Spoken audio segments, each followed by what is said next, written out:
أعوذ بالله من الشيطان الرجيم بسم الله الرحمن الرحيم إلى خضرة النبي المصطفى محمد صلى الله عليه وسلم وعلى آله وأصحابه وأزواجه وذرياته أجمعين شيء لله لهم الفاتحة أعوذ بالله من الشيطان الرجيم بسم الله الرحمن الرحيم الحمد لله رب العالمين الرحمن الرحيم مالك يوم الدين إياك نعبد وإياك نستعين اهدنا الصراط المستقيم صراط الذين أنعمت عليهم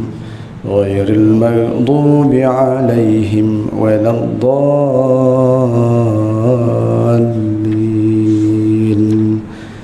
آمين. الحمد لله رب العالمين وبه نستعين على أمور الدنيا والدين وصلى الله وسلم على سيدنا محمد الخاتم النبيين وعلى آله وصحبه أجمعين. قال رب اشرح لي صدري ويسر لي أمري واحلل عقدة من لساني يفقه قولي. إلهي أنت مقصودي ورضاك مطلوبي أعطني محبتك ومعرفتك ولا حول ولا قوة إلا بالله العلي العظيم ولا حول ولا قوة إلا بالله العلي العظيم ولا حول ولا قوة إلا بالله العلي العظيم. السلام عليكم ورحمة الله وبركاته. Alhamdulillah, syukur kita kehadirat Allah Subhanahu wa taala kerana Allah masih lagi memberi peluang kepada kita untuk hidup di atas muka bumi ini. Allah nak tengok sejauh mana amalan yang kita nak kumpul dan amalan itu kita nak bawa balik menghadap Allah Subhanahu wa taala. Mudah-mudahan amalan itu amalan yang diterima oleh Allah Subhanahu wa taala. Yang kedua, mudah-mudahan Allah himpun kita di hari akhirat nanti di dalam syurga Firdaus sebagaimana Allah himpun kita di dunia ini dalam taman syurga dunia, yaitu majlis ilmu. Mana-mana orang yang rajin duduk di dalam majlis ilmu di dunia, orang yang rajin duduk dalam taman syurga di dunia, insya-Allah Allah akan izin kakinya berpijak di taman-taman syurga di akhirat. Baik, tentu yang dimuliakan oleh Allah Subhanahu wa taala, di dalam sebuah hadis an Abi Hurairah radhiyallahu anhu qala, kata Abu Hurairah radhiyallahu anhu, jaa rajulun ila an-nabiy sallallahu alaihi wasallam faqala rajul ya Rasulullah ayyu sadaqati a'zamu ajran? Qala Rasulullah sallallahu alaihi wasallam, anta saddaqa wa anta sakhikhun takhshal faqra wa ta'mulul ina wa la tumhil hatta iza balagatil khulqum qulta li fulani kaza wa li fulani kaza wa qad ka li fulani. Hadis muttafaqun alaih, sepakat ulama hadis mengatakan hadis ini hadis sahih. Abu Hurairah radhiyallahu anhu, dia kata satu hari dia duduk dengan Nabi sallallahu alaihi wasallam. tiba-tiba datang seorang laki-laki. Datang seorang laki-laki ini, sampai saja depan Rasulullah, laki-laki ini tanya satu soalan kepada Nabi Muhammad sallallahu alaihi wasallam. Ni Abu Hurairah. Tuan-tuan, satu lagi. Abu Hurairah antara sahabat yang banyak meriwayatkan hadis. Dan semua kita tahu yang tu. Pasal apa jadi macam tu? Mana Nabi pergi, dia semua pergi. Nabi duduk di mana, dia ada di situ. Yang kata Abu Hurairah, dia sentiasa mencatat. Nabi makan apa, dia catat. Nabi buat apa, dia catat. Sehingga diam Nabi pun dicatat. Menjadi satu hadis. Itu jadi hadis. Diam Nabi pun dicatat. Ni tak hairanlah Abu Hurairah radhiyallahu anhu, dia banyak riwayat ni pasal dia mengaji sungguh dengan Nabi. Untuk merasakan tak ni Abu Hurairah ni, cerita sikit tentang Abu Hurairah radhiyallahu anhu. Kalau kita pergi Masjid Nabawi kan, haji-haji saya yakin haji-haji dalam surau An-Nur ni pernah pergi umrah tak tahu berapa kali, pernah pergi haji dah. Masjid Nabawi Kubah Hijau, betul kan? Di bawah tu tempat yang kita berebut apa dia? Raudhah. Betul kan? Tersemayang di Raudhah tu, berebut. Lepas kita semayang, oleh dia tak pergi duduk lama. Haji, dia suruh kita keluar. Betul kan? Kita keluar, sebelah ni dia ada mimbar. Kita keluar kok pintu sama ke pintu lain-lain? Pintu lain. Masuk kok pintu lain, keluar kok pintu lain. Pintu yang nak keluar, kita nak keluar, jalan nak pergi perkuburan Baqi'. Betul tak tuan-tuan? Cuba bayang balik kalau siapa pernah pergi Masjid Nabawi lah. Kita keluar saja daripada Raudhah, nak keluar daripada Raudhah tu, nak keluar kok pintu tu, di situ depan tu sikit tempat Ahlus Sufah. Ni lah yang Abu Hurairah duduk. Tuan-tuan, jangan lepas peluang. Selain daripada kita solat di Raudhah itu kan, keluar dari situ kita solat lagi sekali di tempat Abu Hurairah radhiyallahu anhu. Berebut di situ, tapi yang kita berebut ni tempat Raudhah ni jarang orang berebut di situ, tapi penuh situ pun. 2 rakaat. Ya Allah, alimkanlah aku dan ahli keluargaku seperti mana engkau alimkan Abu Hurairah radhiyallahu anhu. Banyak orang lepas peluang lah di situ pasal berebut Raudhah ya, kan? Keluar tu keluar kira nak bye-bye Rasulullah aja lah. Sayang satu lagi terlupa yang tu. Baik, ni kita balik pada hadis tadi. Abu Hurairah radhiyallahu anhu, satu hari dia duduk dengan Nabi, tiba-tiba datang seorang laki-laki.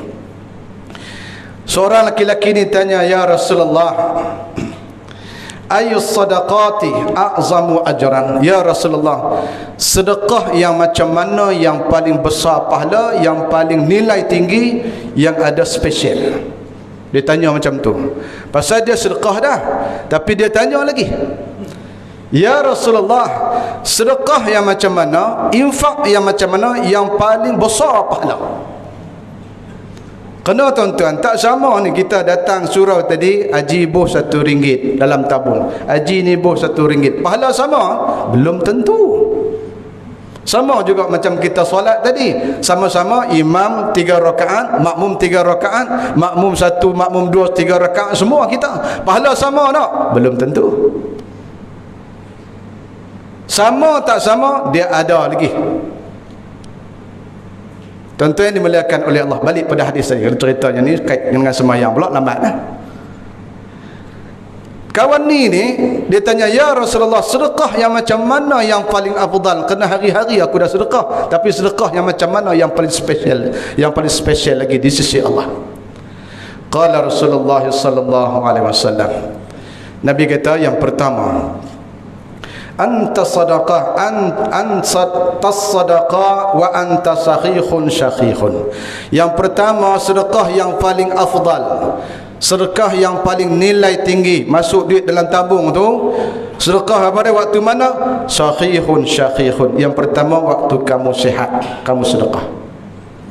Waktu ni tuan-tuan, kita duk boleh main surau lagi ni, boleh duk kena roti canai lagi ni, waktu ni kita kena sedekah.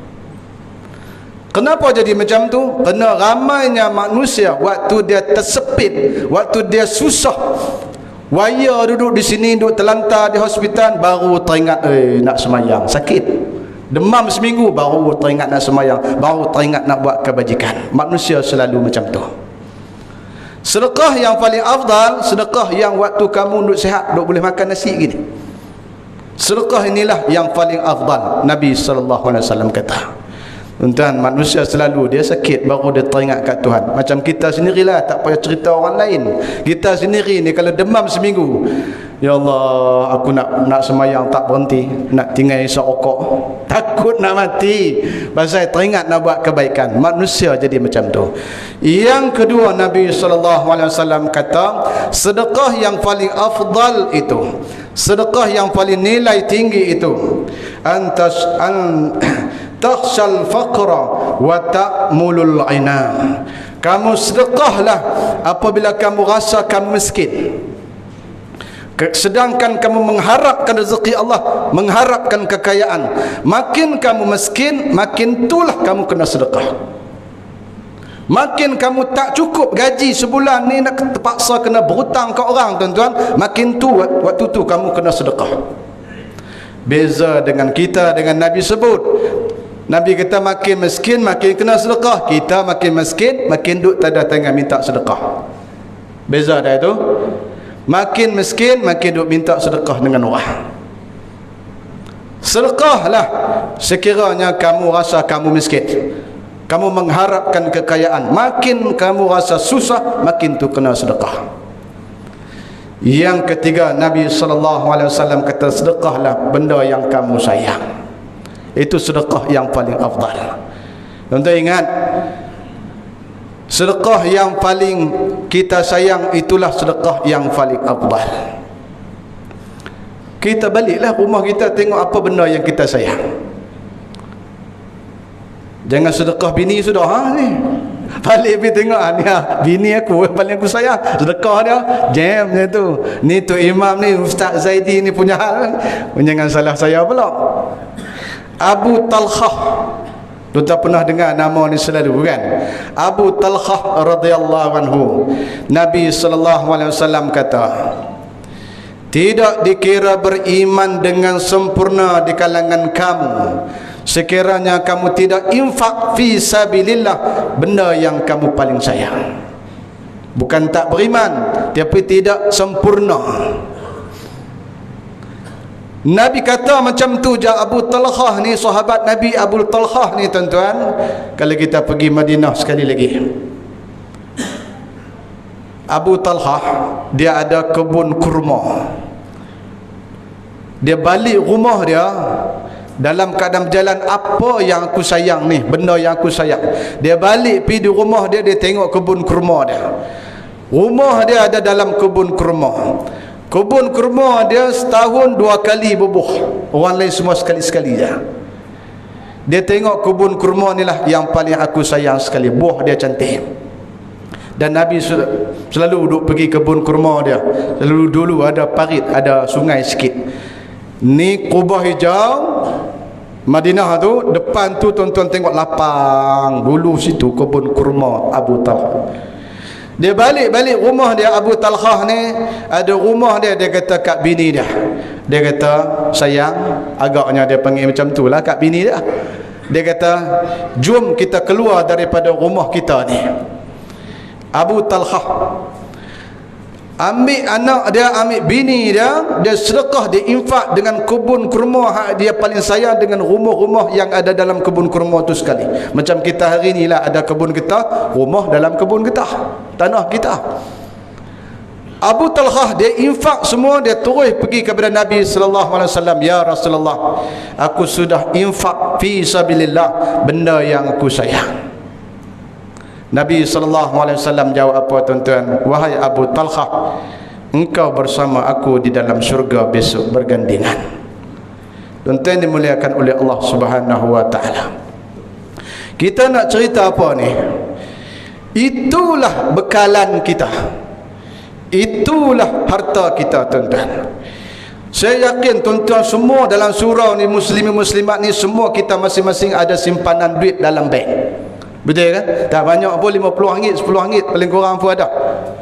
Duit dalam bank, tuan-tuan. Duit siapa? Duit saya, Ustaz. Nama saya tu duit saya.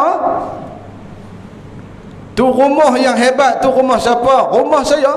Kereta yang besar tu kereta siapa? Kereta saya. Hak saya lah ustaz. Tuan-tuan, belum hak kita. Itu bukan hak kita tuan-tuan. Mati kejap lagi jadi hak siapa?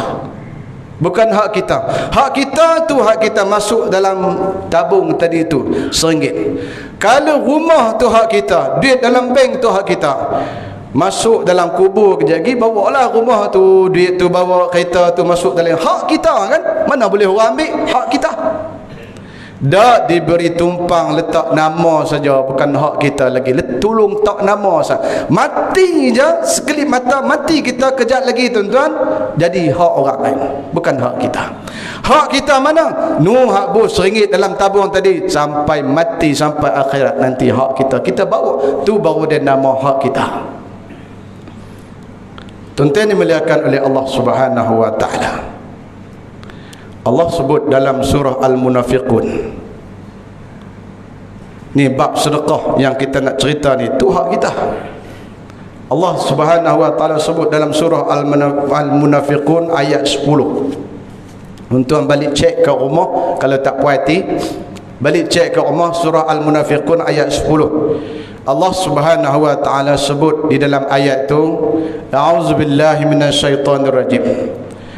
Wa anfiqu mimma razaqnakum ay min qabli an ya'tiya ahadakumul maut fayaqulu rabbi laula akhartani ila ajalil qarib fa asaddaqa wa akum minas salihin. Sadaqallahu azim. Tu tadi hadis, yakni ayat Al-Quran pula. Allah Subhanahu wa taala kata, wa anfiqu mimma razaqnakum. Kamu ambillah rezeki yang aku bagi kepada kamu ni, ambil sikit. Allah minta sikit. Duit dalam bank ada 1000, ambil RM10 masuk dalam bank. Duit ada berapa lagi? Allah tak minta banyak kepada kita tuan-tuan.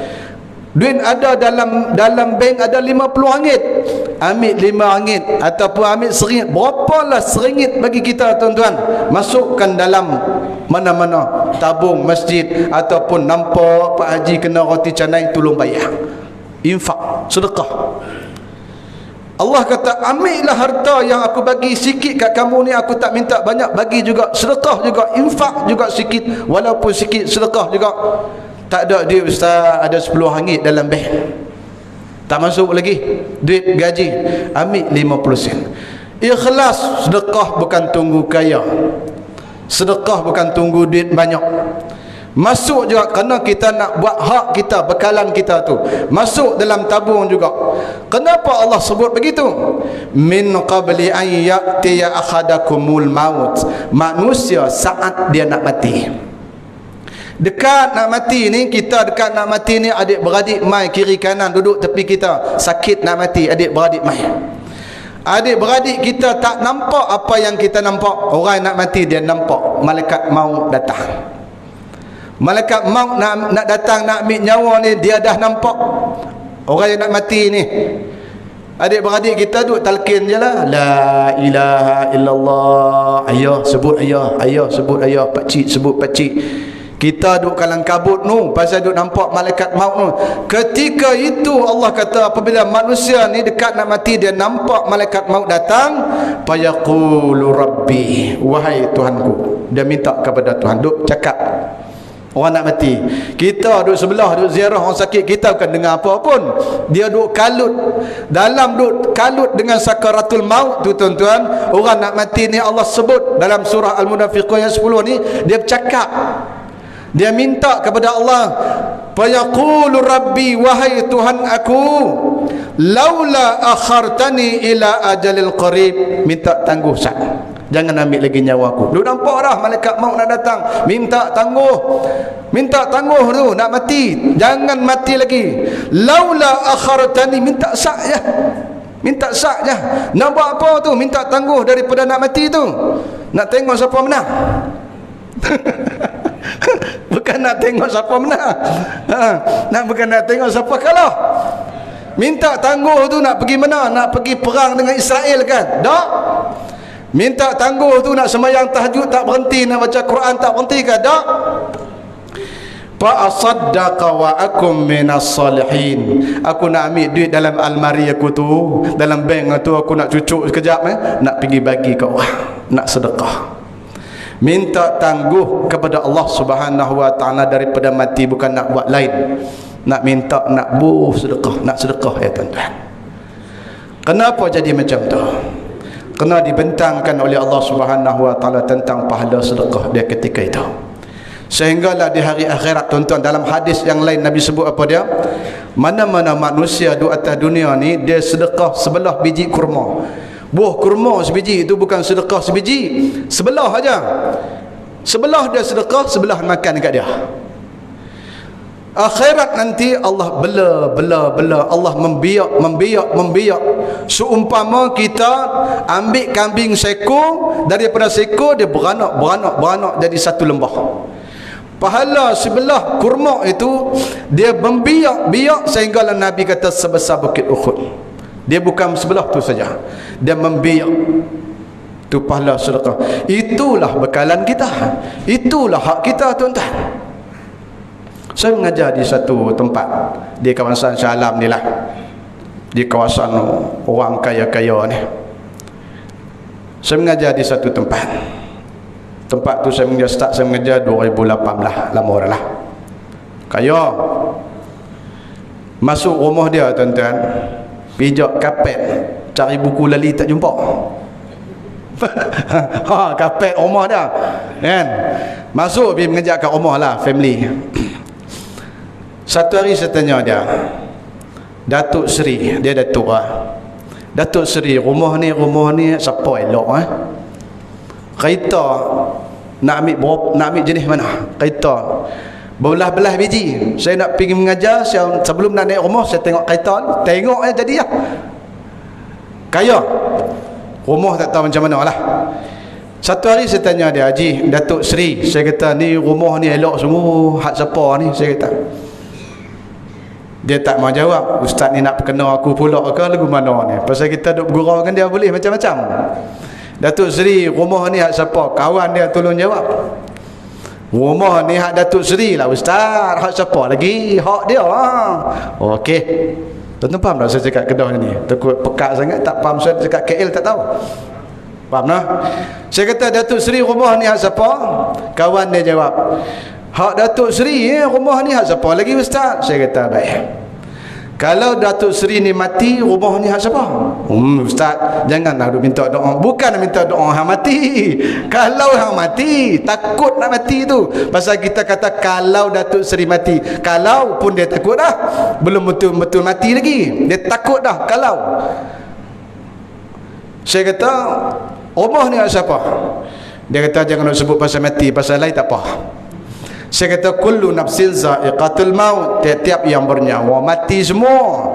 Fi burujim musayyadah, lari daripada mati masuk dalam peti besi pun tak boleh, mati juga. Lari tak boleh daripada mati, kena mati. Okeylah Ustaz, kalau macam tu rumah ni saya letak rumah ni bagi kat Mai Darling rumah bini dia orang kaya, dia cakap orang putih sajalah, bukan macam kita. Dia kata kepada isteri dia lah, kepada Datin Seri dia rumah ni. Kalau dia mati, rumah ni dah tanda siap-siap pergi ke Datin Seri ni. Kalau Datin Seri ni mati pula, rumah ni hak siapa pula? Jadi hak siapa pula? Hak anak-anak Ustaz. Kalau anak-anak ni mati jadi hak siapa pula? Jadi hak cucu Ustaz. Ada kalau cucu ni mati jadi hak siapa? Jadi hak cicit lah Ustaz. Kalau cicit mati ni hak pergi hak siapa? Pada cut naik atas ni. Dah sebenarnya rumah ni hak siapa ni? Kejap hak koni, kejap hak koni, kejap hak koni, kejap hak koni ni. Dah sebenar sebetul-betulnya rumah ni hak siapa ni? Tuan-tuan, duit dalam bank tu sebenar-benarnya hak siapa? Selagi mana kita tidak infak fi sabilillah, bukan hak kita. Tuan-tuan dimuliakan oleh Allah Subhanahu. Hak kita ni, hak kita duk buat ni, hak duk buat dalam masjid, hak duk infak ni, nak cerita pasal infak. Tuan-tuan dimuliakan oleh Allah Subhanahu wa taala. Tu, tuan-tuan pernah dengar dah hadis yang macam-macam tentang sedekah ni. Kalau orang yang tabligh, saya daripada tabligh juga, dia ada fadilat sedekah. Dalam fadilat amal tu tak tahu berapa banyak bab sedekah. Tuan-tuan dimuliakan oleh Allah Subhanahu wa taala. Balik pada hadis Abu Hurairah tadi, pergi jauh dah simpang kita ni. Kemudian Nabi kata, wala tulhil hatta iza balatil halqum qulta li fulani kaza wa li fulani kaza wa qad qali fulani. Jangan sampai nyawa kamu sampai di batang halqum barulah nak panggil duit, nak bagi duit. Ni tahfiz ni pada situ Allah tak mau lagi dah sedekah kita. Tuan-tuan dimuliakan oleh Allah Subhanahu wa taala. Tuan-tuan pernah dengar tak satu ayat Al-Quran, Ustaz, saya sedekah dah, tapi makin sedekah makin miskin. Betul kan? Ayat Al-Quran kata, masalul ladzina yunfiquna amwalahum fi sabilillah kamasali habbatin ambatat sab'a sanabil fi kulli sumbulatin mi'atu habbah wallahu yudha'ifu liman yasha wallahu wasi'un alim. Surah Al-Baqarah ayat 261. Allah Subhanahu wa taala kata, masalul ladzina yunfiquna amwalahum fi sabilillah. Umpama, aku buat umpama orang yang bersedekah, orang yang infak, orang yang masuk duit dalam tabung masjid surau ni, kama salih habbatin ambatat sab'an sanabil, adalah seperti dia ambil satu benih, dia tanam satu benih, fi kulli sumbulatin mi'atu habbah, daripada sebiji benih padi itu dia tanam, dia tumbuh mai satu tangkai. Dalam satu tangkai itu ada tak tahu berapa puluh ratus biji pula. Begitulah orang yang sedekah. Makin kamu sedekah, makin Allah bagi 700 ringgit masuk dalam poket. RM100 700 Allah bagi masuk dalam poket. Tuan-tuan tengok ada ke tak ada dalam poket? Cuba bubuh. Ni ayat Al-Quran kata bagi sampai 700. Fi kulli sumbulatin mi'atu habbah, bahkan keluar bertangkai-tangkai, bahkan RM1 daripada kamu sedekah tu membiak sampai RM700, bahkan lebih daripada RM700. Tuan-tuan, kita sedekah ada duit duk mari RM700. Ada ke tak ada? Tak ada. Kalau ada gitu, bos RM700, bos RM700. Mai semayang gaji dah, nak pergi bos duit dalam tabung je. Tak mai semayang, akan nak bos yang tu je. Pasal Allah tahu, tuan-tuan. Tapi Allah janji kamu sedekah, aku bagi RM700 balik. Kita dak bos tak balik pun RM700. Kalau Allah balas macam tu, tuan-tuan, Allah buat kita, dia tahu kelemahan kita ni macam mana. Jepun dia buat kereta Toyota tu, dia tahu Toyota tu kelemahan dia sampai mana. Berapa tahun boleh tahan. Jepun dia buat kereta Toyota tu, dia tahu. Allah buat kita, Allah tahu kelemahan kita macam mana. Kalau kita bos RM700, bos RM700, kita kaya, tuan-tuan. Kita nak duduk kat dalam surau ni tak? Kita duduk kat Bali, kat Hatnyai, kita pergi Jepun, pergi Korea makan Maggi kat sana. Pasal kaya. Pasal kaya. Allah tahu kalau hang kaya ni, hang sekurang-kurangnya hang pakai Ferrari, jom pergi lepak kedai mamak, hang nak tunjuk Ferrari hang. Bukan hang nak makan roti canai sangat. Allah tahu kelemahan kita, oleh kerana Allah sayang, Allah tukar dengan benda lain. Allah tukar daripada kekayaan bagi kita sehat. Kamu sedekah RM1 tadi, Allah ganti dengan sehat, Allah ganti dengan keselamatan kepada kita. Tuan-tuan, ada manusia duit berbilion dalam bank, tapi doktor kata, Haji tak boleh tarik. No, air kosong, air suap je, air kosong pun jangan, air suap je. Duit berbilion dalam bank, air suap. Haji kambing bakar tak boleh makan, kambing bakar kena makan raya ikan rebus juga lah. Duit berbilion dalam bank, tuan-tuan. Allah tarik manusia dalam bentuk macam tu. Kita yang sedekah RM1 ni, tuan-tuan, Allah bagi kepada kita lalu makan, tolak kayu dengan batu je, lain tu semua kita tabuh. Syukur kepada Allah Subhanahu wa taala. Kadang-kadang Allah kita infak RM1, Allah tak bagi kita kaya. Kita infak RM1, Allah bagi kita sakit juga. Kita infak RM1, Allah bagi kita pada keselamatan tak ada juga. Tuan-tuan yang dimuliakan, kita nak balik raya ni, nak balik mengundi lepas dah. Ni bukan cerita bab mengundi. Balik mengundi baru ni. Balik mengundi nak pergi Kedah nak balik nak pangkah. Balik mengundi tuan-tuan, lori bertentangan dengan kita duduk tengah bawa kereta ni. Kita sempat mengelak, dia masuk laluan kita sempat mengelak. Kereta kita pum kena kereta belakang. Oi, nasib baik aku sempat mengelak, kalau tidak aku habis kereta aku. Bukan nasib baik hang sempat mengelak. RM1 yang kamu sedekah tu kadang Allah ganti dalam bentuk-bentuk macam tu. Tapi manusia duk kata dia pandai situ. Tuan-tuan, kadang-kadang keselamatan ni pun tak ada, mati juga. Susah pun susah, mati kesihatan, sakit tak berhenti. Allah balas juga walaupun kita sedekah. Allah tak mungkiri janji, Allah balas di akhirat nanti. Satu manusia di hari akhirat nanti, Allah soal manusia semua seorang-seorang, one by one. Di akhirat nanti Allah panggil kita. Allah duduk, Allah kata duduk. Fulan si fulan, mai duduk sini, aku nak tanya kamu. Dulu kamu sedekah RM1 di surau An-Nur, bukan? Ya. Bukan kata RM1. Tiap-tiap kali waktu duk mai duk buh miskin tu jugalah. Allah tanya dia, betulkah kamu buh? Betul. Allah kata, hari ni aku nak balas balik RM1 yang kamu bubuh dalam tabung masjid tu, hari ni aku nak balas balik. Mana dia? Allah tunjuk kepada dia, bentang kepada dia pahala RM1 tu. Dia tengok terbeliak biji mata. Apabila dia tengok begitu, dia sebut, terkeluar daripada mulut dia, ya Allah, ya Tuhanku, kalau tahulah begini, tiap-tiap kali aku sedekah di dunia dulu, jangan engkau balas di dunia, biarlah balas di akhirat. Kerana akhirat dia sudah nampak nilai dia tinggi. Pendek kata tuan-tuan, Allah balas juga. Manusia dia jadi macam tu. Tuan-tuan dimuliakan oleh Allah Subhanahu wa taala. Itulah harta kita. Itulah bekalan kita tuan-tuan. Kita nak semayang sunnah sampai tak bangun, kita tak mampu, buat bekalan dalam bentuk infak. Habis itu hadis tadi. Hadis yang kedua, mudah-mudahan jadi pengajaran kepada kita. Pada hadis satu tadi ni, tumpang kita duduk sihat ni, apalah RM1 bagi kita istiqamah. Selalu jangan sedekah RM1 sungguh lah, nanti nanya lah. Kita bagi contoh RM1 je, nanti pakai ambil RM1 sungguh. Jadi jujur sangat orang salam ni, dia jujur kan. Janganlah buat macam tu lah. Dekat mana tuan-tuan yang kita mampu. Kita nak ambil macam Abu Hurairah, Abu Talhah tadi, kita tak mampu, betul kan? Tak mampu. Haji, rumah ada tak? Bagi kat saya, tak mampu nak bagi. Mana boleh, aku nak tidur kat mana kan?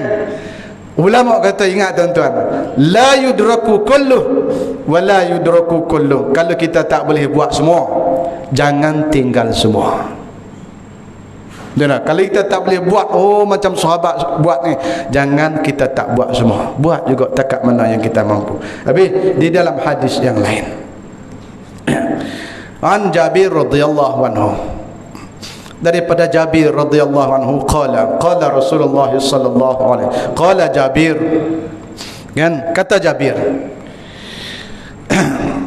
rajulun lin nabiy sallallahu alaihi wasallam yaumal Uhud, ara'aita in qutiltu fa aina ana, qala fil jannah, qala an-nabiy sallallahu alaihi wasallam fil jannah, fa alqa tamaratin kunna fi yadihi summa qatala hatta qutila.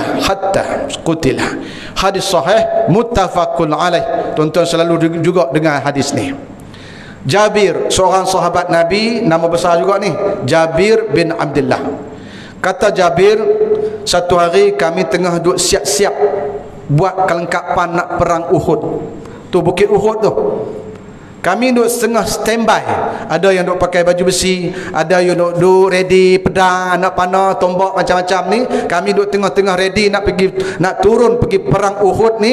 Tiba-tiba datang seorang laki-laki.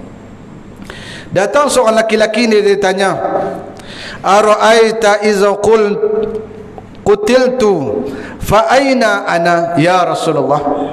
Ya Rasulullah, kejap lagi saya akan turun perang. Ya Rasulullah, perang Uhud. Kalau saya mati kejap lagi dalam perang, saya di mana ya Rasulullah? Dia tanya macam tu. Saya di mana ya Rasulullah kalau saya mati kejap lagi? Qala Rasulullah sallallahu alaihi wasallam, fil jannah. Kamu serta aku di dalam syurga. Ketika itu dia duduk tengah makan buah kurma, tak sedar tercampak buah kurma, dia turun pergi perang, mati dah. Pasal apa saya pilih baca hadis ni pula? Hadis ni pergi jadi lagu tu. Tadi tentang sedekah. Kerana sahabat Nabi sebut saja kata benda akhirat yang paling bagus, surga, dia terus buat. Kita dah duduk bagi tahu dah kelebihan sedekah ni, jangan tunggu esok. Jangan tunggu lusa, jangan tunggu duit dah. Kita kena buat selalu. Kena Allah sebut dalam surah Al-Baqarah, fastabiqul khairat. Berlumba-lumbalah kamu di dalam melakukan kebaikan. Tuan-tuan, tumpang kita sehat ni, buatlah kebaikan. Selain daripada kita solat tak berhenti, selain daripada kita baca Al-Quran tak berhenti, selain daripada kita zikir tak berhenti, sedekah kita kena buat juga. Kenapa dia? Manusia apabila waktu dia sehat, dia sayang dengan harta dia. Waktu dia sakit, baru dia teringat takut tak dan kita nak buat kebaikan. Tuan-tuan dimuliakan oleh Allah Subhanahu wa taala. Sebab tu saya kata apa dia? Sedekah tadi sama-sama nilai RM1, tetapi pahala dia tidak sama. Macamlah kita semayang tadi, tuan-tuan. Semayang tadi sama-sama 3 rakaat, pahala tak sama. Kenapa tak sama? Ada orang dia rakaat pertama nak naik rakaat yang kedua, semua dia takbir, angkat takbir, Allahu akbar, Allahu akbar. Daripada takbiratul ihram nak rokok dia takbir, kan? Ada tempat yang boleh angkat tangan, ada yang tak boleh angkat tangan. Semayang bagi elok-elok, semayang bagi cermat-cermat, jangan kalang kabut. Baca bagi elok-elok, tuan-tuan, baca bagi elok-elok. Daripada bismillah sampai alhamdulillah ya rabbil alamin. Bismillah saja, tuan-tuan. Kalau kita nak tengok bismillah pun ada sedekah, ada bab sedekah. Baca bagi betul-betul. Bismillahirrahmanirrahim. Baca yang betul. Bismillah saja. Ini bukan saya nak mengajar tajwid kat sini. Bismillah yang selalu kita baca, kita tak perasan benda tu salah dari segi makna. Tuan-tuan cuba dengar saya baca bismillah yang selalu orang awam baca. Kita di sini okeylah, kan? Bismillah bacaan yang salah, tapi kebanyakan orang duk baca. Baru nak sebut bismillah dia tembak dah dia. Nak azan dulu kan? Azan dulu, lepas tu kita sambung.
Baik, kita semua sekali lagi. Lepas tu dalam 10 minit lagi kita solat Isyak.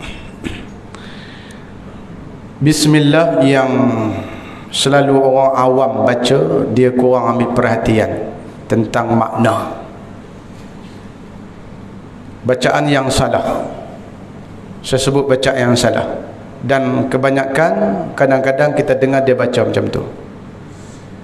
Bismillahirrahmanirrahim.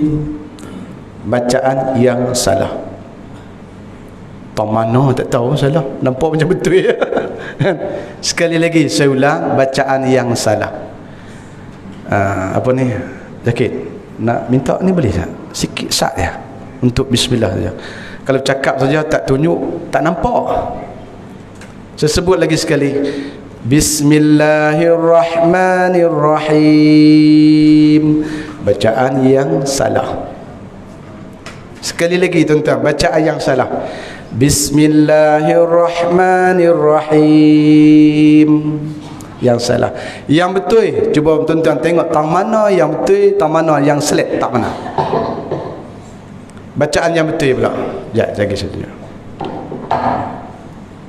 Bismillahirrahmanirrahim. Sekali lagi, bacaan yang betul.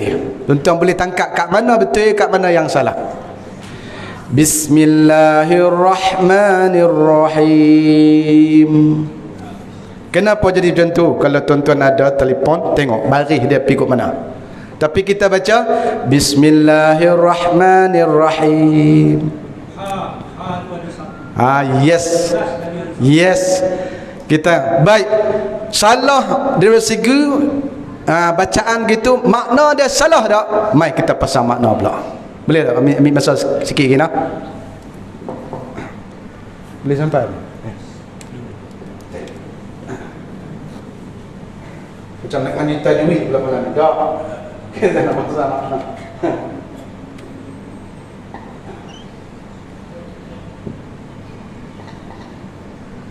Yang ni pun kena belajar ni. Kita tengok dia, baris dia. Ni rumah dia. Yang selalu kita salah di sini. Tengok betul. Ni ha ni.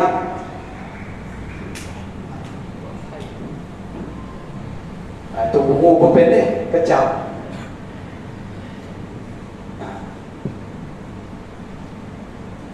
Rumah ni dengan rumah ni sama.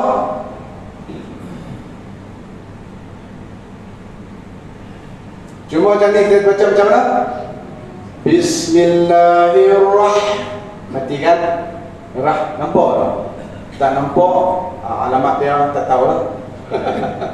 Nampak? Bismillahirrahmanirrahim. Ni rah kan?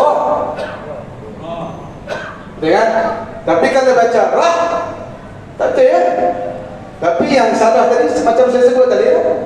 Kebanyakan orang awam baca Bismillahirrahmanirrahim. Dia diambil pun dia rah juga. Tak boleh kan Ustaz? Baca rah juga yang ni. Baik, kita pasal makna. Bukan maksud lah. Maksud lain makna. Satu blok. Yang ni satu blok. Yang ni satu blok. Maksud dia macam mana? Pasal maksud kita pasal makna. Bismillah, dengan nama Allah. Yang tu kita tahu lah. Yang tu dengan nama Allah. Dan nun. Nama Allah. Dengan nama Allah. Tuan-tuan ni Allah kan? Yang ni Tuhan tak tuan? Alif lam lam ha. Tuhan tak ni? Kita nak tanya yang ni dulu. Tuhan tak yang ni? Tuhan. Betul kan? Yang ni bukan Tuhan. Yang ni nama dia. Dia kata Tuhan yang ni, Tuhan yang Mekah itu. Ni nama ni, nama dia. Habis Tuhan yang mana gitu? Tuhan zat wajibul wujud. Jadi kan, bila kita mengaji dulu, ingat balik kita ni. Yang ni kata Tuhan yang ni. Yang ni nama dia. Nama siapa? Nama Tuhan kita. Jem kata yang Tuhan dia. Nama dia, bukan Tuhan lagi. Tuhan tu yang mana satu? Tuhan itu zat wajibul wujud. Zat yang wajib kena ada. Zat macam mana? Nak takrif Tuhan. Betul tak? Tuhan, Tuhan. Kita ada Tuhan tak? Tuhan ada? Ada. Jawab apa tu? Nanti ambil main sikit kat sana. Tuhan, apa maksud Tuhan? Tahu tak? Apa maksud Tuhan? Apa makna Tuhan? Sifat 20. Sifat 20. Jawab ni tak apa? Tak kenal tak apa? Bukan kita nak malu. Kita nak mengaji. Kita je ya? Nah, Tuhan tu, kalau orang tanya kita, Tuhan tu benda apa? Haji kita sifat 20 boleh belah betul. Tuhan maksud dia pada mana dia? Tumpuan. Ta mim pa waw alif nun, tumpuan. Kenapa Tuhan ni maksud dia tumpuan? Semua makhluk bertumpu dia baru dia jadi Tuhan. Ataupun tumpanan tumpang. Nak jadi Tuhan, nak kata jadi Tuhan, mesti dia semua makhluk kena bertumpang ke dia, semua makhluk kena bertumpang ke dia, kena bertumpu pada dia. Ikan bertumpu pada dia, semua makhluk dia bertumpu pada dia, baru dia Tuhan. Tu Tuhan. Pandai sebut ya Tuhan, Tuhan, Tuhan. Orang kafir dia Tuhan, betul kan? Boleh tak tumpu pada dia, pada Tuhan dia? Tak boleh. Nyawa, benda, kerah, kayu, batu, Tuhan dia. Bukan Tuhan. Pasal kita nak tumpu pada dia tak boleh. Tapi puak-puak ni duk minta kat tu, dia kata Tuhan, Tuhan ni Tuhan aku, Tuhan aku. Minta, dia tak boleh bagi apa. Terkeluar daripada Tuhan ni tumpuan, semua makhluk duk tumpu pada dia. Semua makhluk duk tumpang pada dia. Tu baru Tuhan. Jauh, tapi sini tak sampai lagi. Tu kita mengaji dulu bismillah di 3 bulan kata orang. Okey. Bismillah baca betul-betul. Bis macam kita duk panggil bas. Bas. Tapi ni balik bawah bismillah dengan nama Allah. Sebab tu dia tulis nama sini bukan Tuhan lagi. Bismillah dengan nama Allah. Yang ni bukan Tuhan, ni nama Tuhan kita. Nama Tuhan kita kan banyak. Dengan nama Tuhan kita ni banyak. Ada 99 kan Ustaz? Lebih daripada tu. Lebih daripada 99. Itulah Tuhan. Bismillah dengan nama Allah. Allah mana? Ar-Rahman. Nama Tuhan juga. Betul kan? Apa maksud ni? Makna dia lah Tuhan. Tadi dengan nama Tuhan, Tuhan Tawahan Tuhan yang Maha Pemurah. Kami mengaji pondok takbuh pemurah ni, pemboros. Macam kita duk belajar borat semua. Ni sebab itulah dia rumah ni, yang ni ra, ha ni kena mati. Ha mati kita baca rah. Kenapa rah? Kerana yang ni ayat dia umum. Bismillah dengan nama Allah. Allah mana? Ar-Rahman. Ar-Rahman, Tuhan yang Maha Pemurah. Pemurah macam mana? Oh, pemurahnya Tuhan kita ni kepada orang syirik dia pun dia bagi makan. Nasi siapa punya? Ikan dalam laut siapa punya? Tuhan punya. Sayur tumbuh-tumbuhan siapa punya? Kami kata siapa punya? Allah yang punya. Kalau Tuhan tidak Maha Pemurah, orang yang syirik kepada Allah, jangan harap Allah nak izin setitik air pun Allah tidak akan izin masuk ke mulut dia. Pasal dia syirik kepada Allah. Tapi Allah ni dia sifat Maha Pemurah. Pemurah ni umum. Orang kafir dia bagi makan, orang Islam dia bagi makan umum. Baca dia Rah, umum. Yang ni umum semua. Pemurahnya Tuhan kita ni semua dia bagi. Orang syirik pun dia bagi. Pasal apa jadi macam tu? Kepada orang kafir sembah berhala pun Allah bagi, sedangkan rezeki itu siapa punya? Allah punya. Air siapa punya? Allah punya. Ikan dalam laut siapa punya? Allah punya. Walaupun manusia itu syirik kepada dia, Allah bagi apa? Bagi makan juga, izin juga masuk makanan tu dalam mulut orang kafir sampai perut buncit. Kenapa jadi macam tu? Kerana dunia ini tidak ada nilai. Lepas tu saya kata dunia ni bukan hak kita. Kerana dunia ni tidak ada nilai. Tuan-tuan, kalaulah dunia ni ada nilai, jangan mimpi orang kafir akan masuk sebiji nasi takkan masuk dalam mulut dia. Pasal dunia ni tidak ada nilai. Macam tidak ada harga. Macam kita lah, rupa kita tu benda yang kita nak buat. Kita lagi. Siapa nak ambil benda aku tak mau. Cuma benda yang paling nilai. Kita nak lagi tak? Tak lagi. Okey, baca dia. Sebab tu dia umum. Kena baca Rah. Yang ni ke mana pula? Ar-Rahim. Nama Tuhan dia.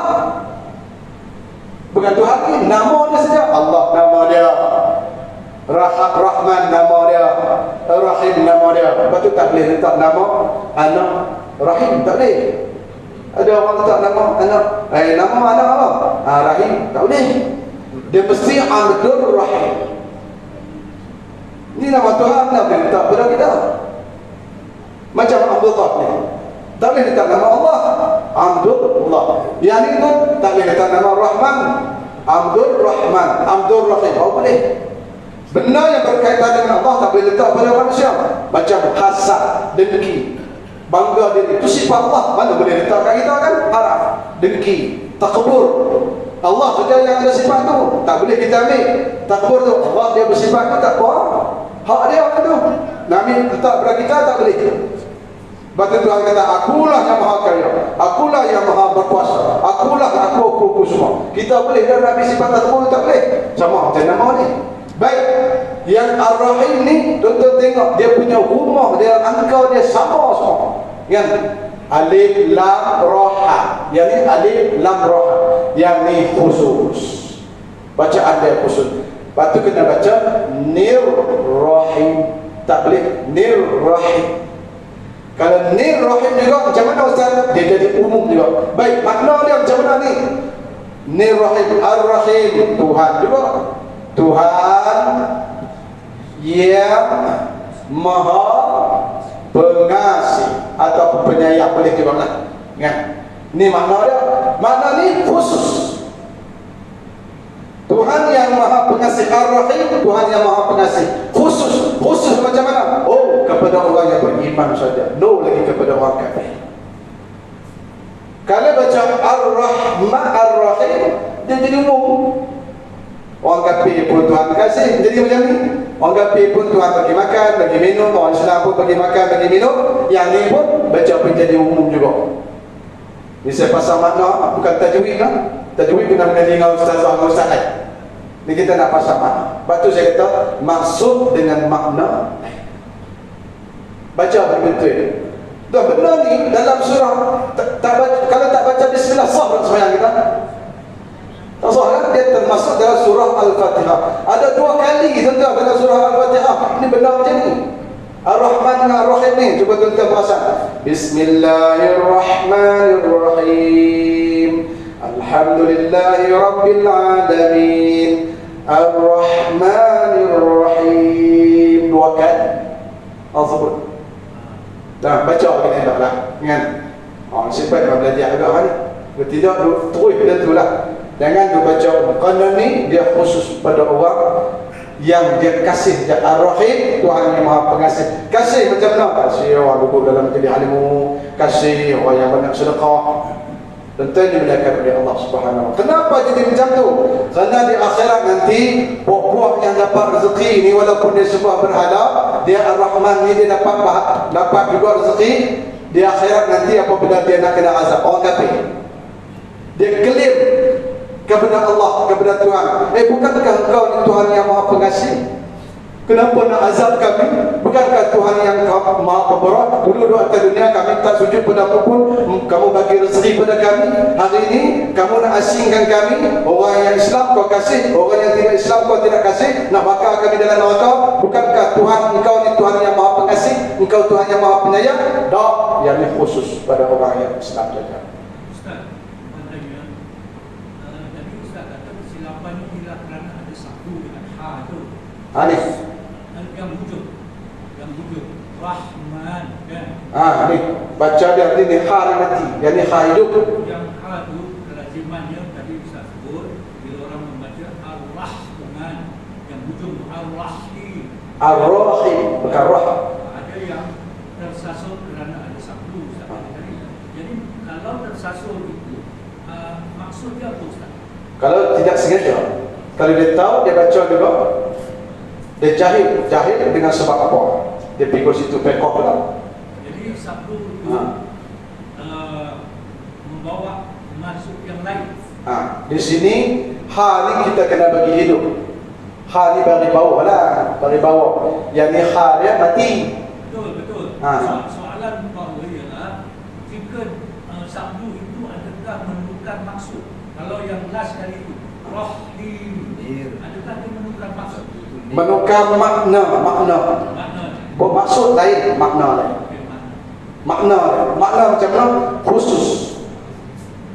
Lepas tu saya kata tadi, maksud lain, makna lain. Yang tajwid lain. Tajwid salah dalam bidang tajwid lah. Kita nak pasal sini makna. Tapi dalam dari segi hukumnya sah atau tidak? Sah semayang. Semayang. Cuma dia kata tu saya kata tadi, sama ke tak sama? Kita sembahyang ni macam-macam tak sama. Sama-sama 4 rakaat, sama-sama 3 rakaat, nilai. Baik, kalau dia tak mengaji, dia jahil dengan sebab apa? Pasal tak mengaji, nilai dia situ juga. Balik pada pekah, dia kata tetap sah. Okey, soalan kedua Ustaz. Berbalik kepada ha yang hujung pula. Ha ni, rahim ni. Ha yang hujung pula. Ada yang tertukar ha menjadi ha. Kadang-kadang terlajak menjadi kha. Kan? Bertukar makna. Sah atau tidak? Baik. Dia dalam bacaan dia ada kesalahan lahan khafi, lahan ijadi. Okey kan, kalau kita mengaji dulu lah, kalau ingat tadi kan, kesalahan dalam semayang ni dia balik pada hukum fiqh. Okey. Dia panggil kesalahan menukar huruf. Tadi ha dia tepi ha. Ha siapa itu kan? Betul ya kan soalan itu. Salah kata salah? Salah. Lepas tu dia panggil kesalahan besar. Dan khafi. Kesalahan besar tak boleh ya? Dan jadi. Dan jadi yang asalnya ha saja. Ha pula tadi ha pula kan? Tak boleh yang tu. Kalau bab-bab idgham, dengung, korang tepat sikit, yang tu dia pergi tak apa, dia maaf pada Ustaz. Nilai pun pahala dia tak sama sembahyang tadi. Orang yang boleh kalau dia sebut ha betul, yang ni macam ha sikit, sah sembahyang kata ulama dia. Kan?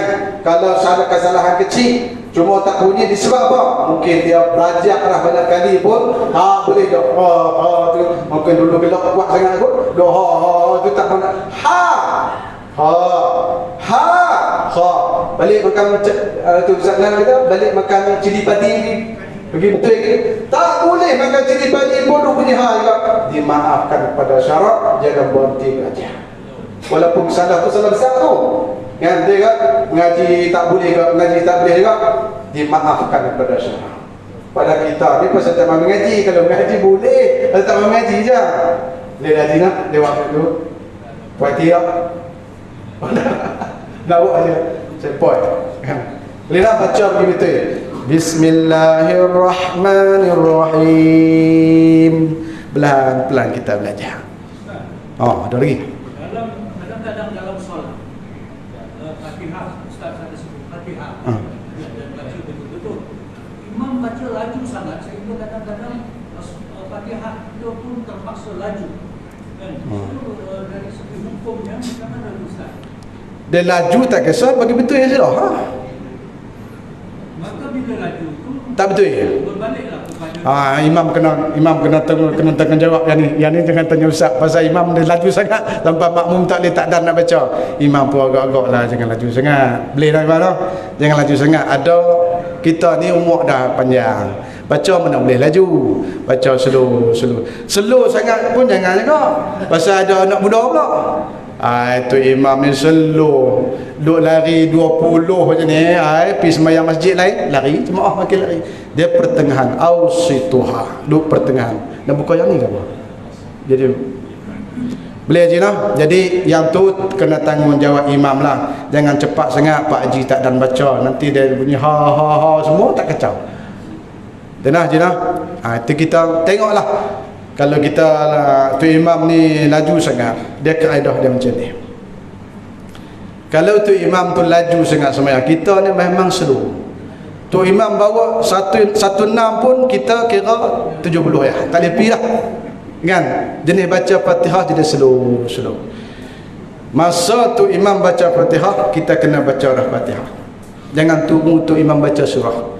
Walaupun dia ada hadis kata tu imam baca surah baru kita tu imam habis baca Fatihah, tu imam baca surah baru kita baca Fatihah makmum dia.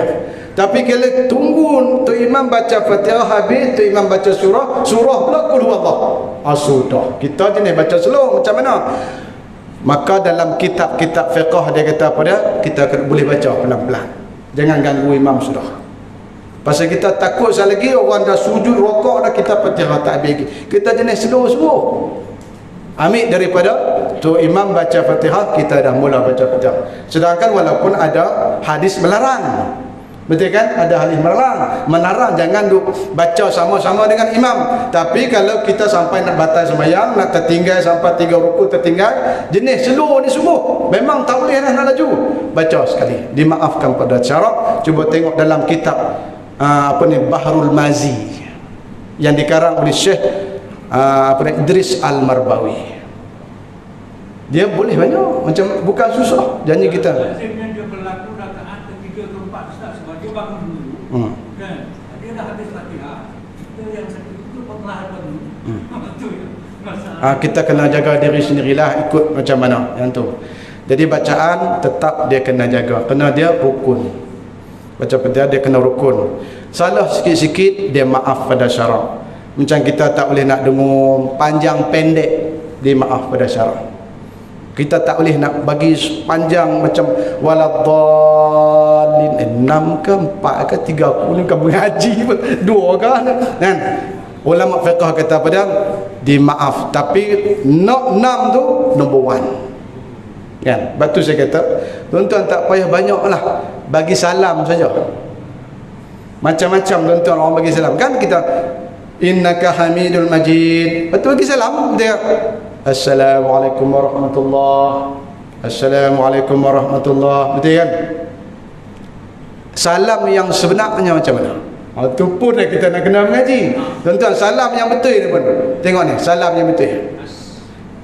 Itu dari segi sebutan lah. Sebutan aslah kan. Dia sebenarnya macam ni. Assalamualaikum warahmatullahi baru berpusing sebelah kanan. Dengar ni cara ni hak merkah tinggi. Bukan kita sah dengan tak sah ni.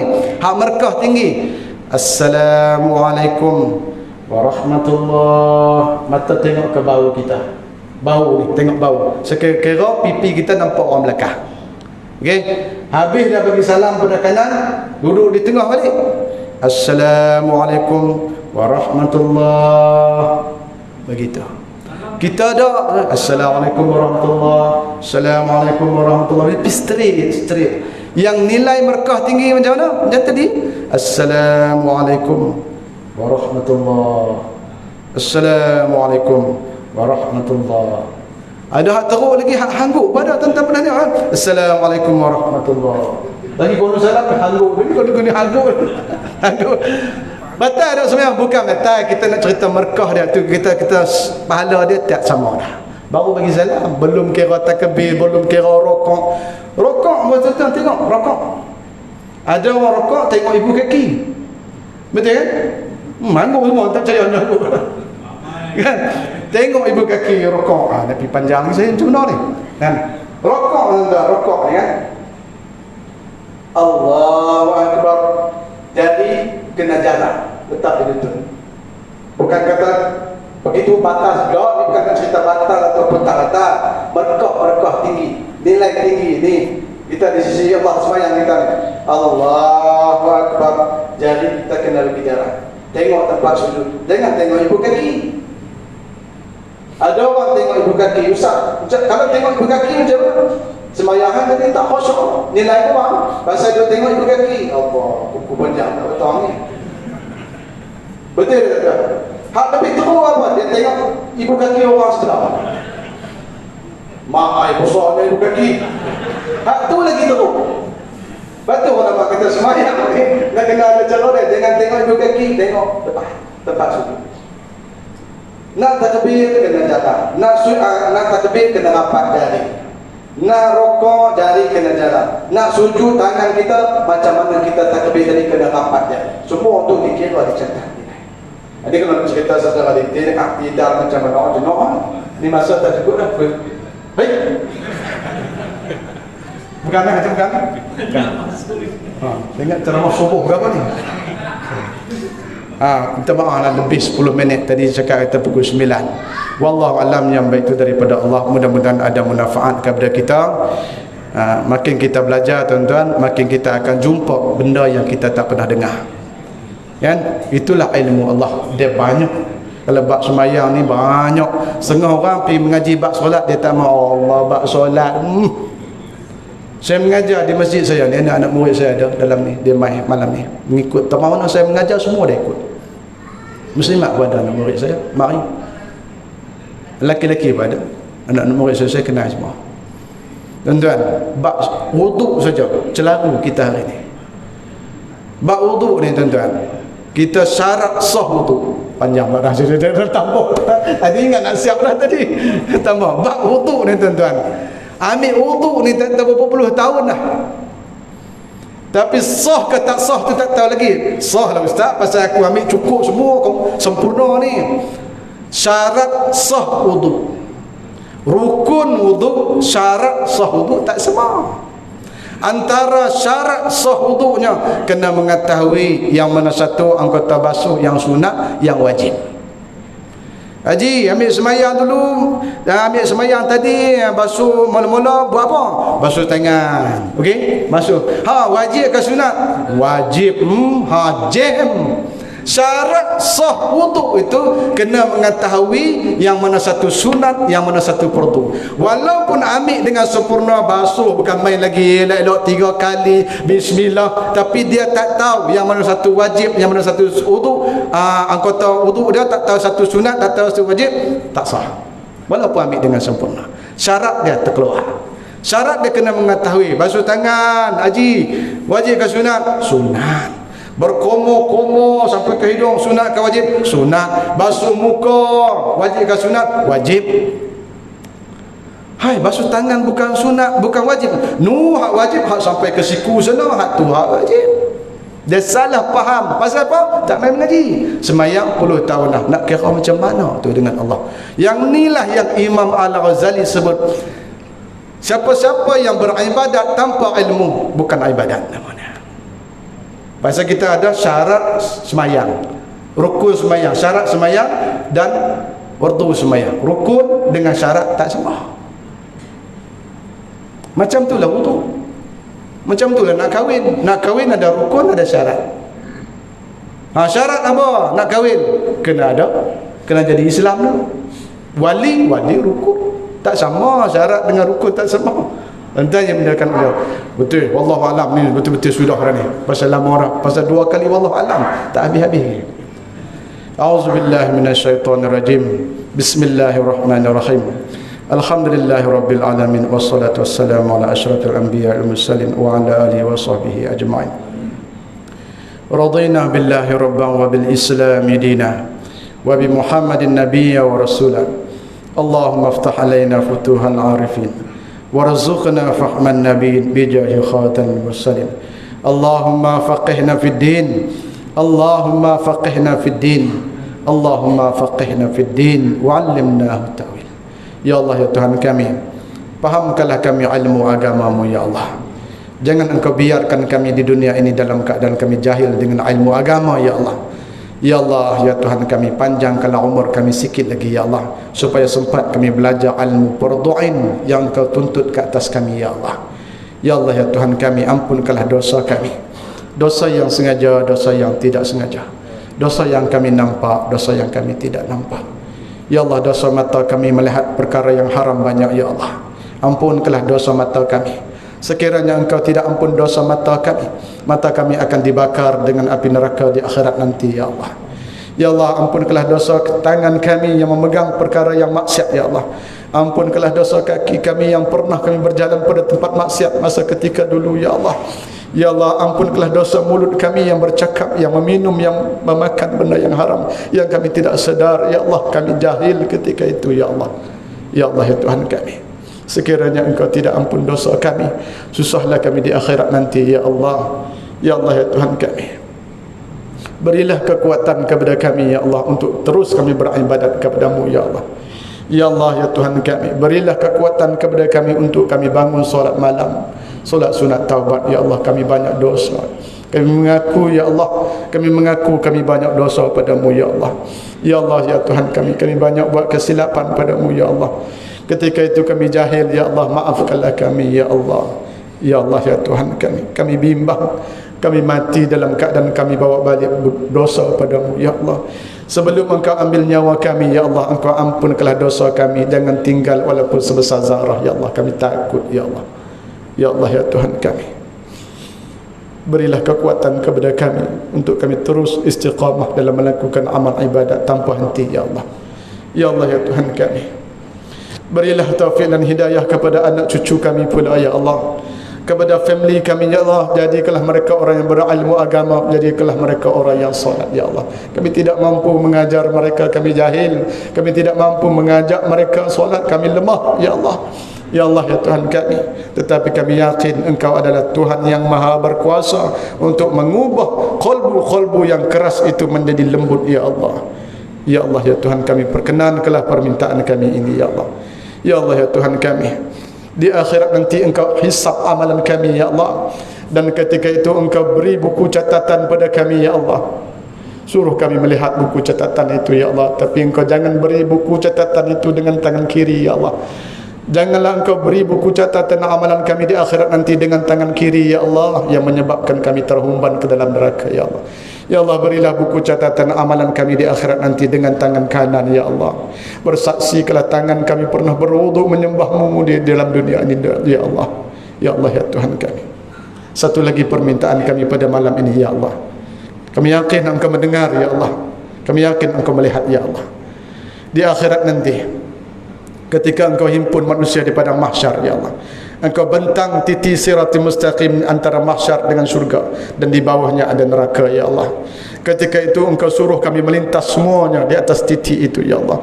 Jangan engkau gelincirkan kaki kami ketika itu ya Allah. Jangan engkau gelincirkan kaki kami ya Allah, seperti mana engkau gelincir kaki-kaki munafik ketika itu ya Allah. Ya Allah, seperti mana engkau gelincirkan kaki-kaki orang yang kufur ketika itu ya Allah. Tapi jangan engkau gelincir kaki kami ketika kami melintas titik sirat ya Allah, kerana kaki kami pernah berwudu, mengambil wudu menyembahmu ya Allah. Ya Allah, biarlah kami melintas sampai ke surgamu di sana ya Allah. Ya Allah, perkenankanlah permintaan kami yang dhaif, yang miskin, yang hina ini ya Allah. Ya Allah, ampunkanlah dosa kedua ibu bapa kami yang sangat berjasa kepada kami ya Allah. Ya Allah, sekiranya ibu bapa kami sudah meninggal dunia, tempatkanlah roh mereka di kalangan orang yang soleh, orang yang beriman ya Allah. Sekiranya ibu bapa kami masih hidup, panjangkanlah umur mereka, berilah kesehatan kepada mereka ya Allah. Ya Allah, ya Tuhan kami, dengan keberkatan permintaan kami ini, kemuliaan Nabi kami Nabi Muhammad sallallahu alaihi wasallam. Rabbana atina fid dunya hasanah wa fil akhirati hasanah wa qina azabannar. Walhamdulillahi rabbil alamin. Takbir.